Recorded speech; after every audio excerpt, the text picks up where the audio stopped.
Gladiators didn't eat meat and drank ashes. Think of gladiators and you probably imagine ripped muscular men, but they were actually pudgy and mostly vegetarian. The gladiators had a weird diet.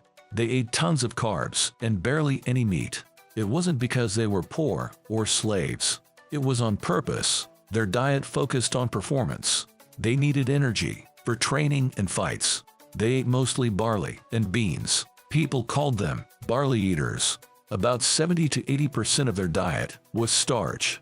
That's a lot of carbs. But wait, there's more. Gladiators actually tried to get fat. They wanted a layer of blubber under their skin. It wasn't for looks, it was for protection. Fat helped shield nerves and blood vessels from cuts. It made fights bloodier, but less deadly. Crowds enjoyed the spectacle. Shallow wounds bled a lot, but allowed fighters to continue. So how did gladiators bulk up? Simple carbs did the trick.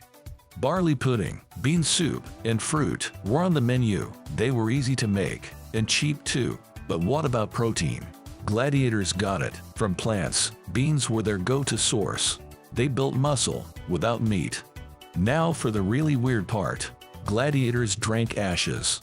Seriously, they mixed plant or bone ashes with water to make a special tonic. This drink was rich in calcium and minerals. The ash tonic helped heal and strengthen bones.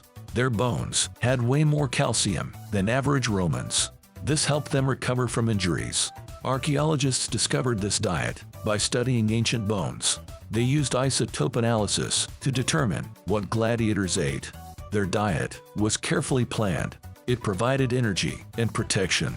Gladiators needed both to survive in the arena.